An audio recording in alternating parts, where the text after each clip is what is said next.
Cricket और राजनीति में अपनी दोहरी भूमिकाओं के लिए प्रसिद्ध पूर्व क्रिकेटर और पूर्वी मंत्री गौतम गंभीर ने सक्रिय राजनीतिक जीवन से संन्यास की घोषणा की है।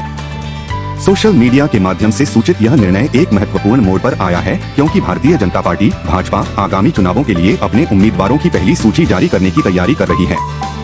आइए गंभीर की यात्रा और राजनीतिक क्षेत्र से उनके प्रस्थान के निहितार्थों के बारे में गहराई से जानें। गंभीर का राजनीतिक सफर।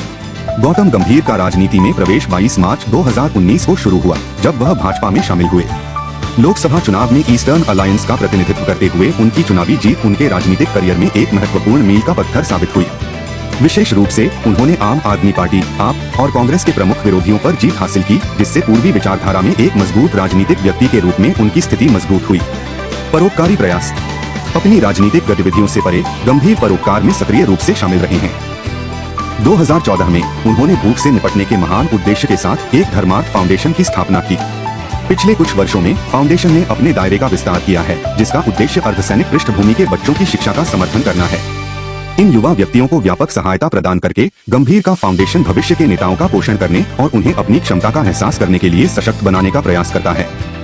पर्यावरण संरक्षण प्रयास। भूख और शिक्षा जैसे सामाजिक मुद्दों को संबोधित करने के अलावा गंभीर के फाउंडेशन ने पर्यावरण संरक्षण को बढ़ावा देने के लिए पहल शुरू की है। किशोर लड़कियों के साथ सहयोग करते हुए फाउंडेशन वृक्षारोपण अभियान चलाता है, वायु प्रदूषण से निपटने और हरित स्वस्थ वातावरण को बढ़ावा देने में दिल्ली के प्रयासों में योगदान देता है।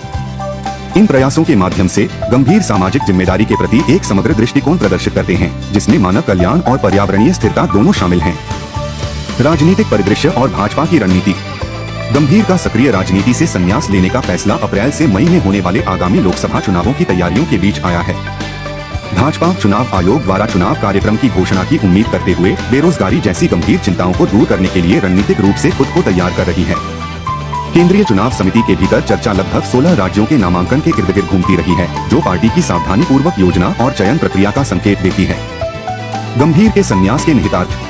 गंभीर की सेवानिवृत्ति राजनीतिक परिदृश्य में एक महत्वपूर्ण विकास का प्रतीक है, खासकर भाजपा के भीतर। एक प्रमुख व्यक्ति के रूप में सक्रिय राजनीति से उनका जाना पार्टी की चुनावी रणनीति और उम्मीदवार चयन को प्रभावित कर सकता है। इसके अलावा क्रिकेट और परोपकार को प्राथमिकता देने का उनका निर्णय सार्वजनिक हस्तियों की बदलती प्राथमिकताओं और भारतीय राजनीति की बदलती गतिशीलता को रेखांकित करता है। निष्कर्षतः गौतम गंभीर का सक्रिय राजनीति से संन्यास लेना उनके बहुमुखी करियर में एक महत्वपूर्ण क्षण का प्रतीक है। जैसे ही उन्होंने अपना ध्यान क्रिकेट प्रतिभा को निखारने और परोपकारी प्रयासों को आगे बढ़ाने पर केंद्रित किया, उनका जाना राजनीतिक परिदृश्य पर एक अमिट छाप छोड़ गया। आगामी चुनावों को देखते हुए गंभीर की सेवानिवृत्ति पर भाजपा की प्रतिक्रिया निस्संदेह आने वाले महीनों में भारतीय राजनीति की दिशा तय करेगी।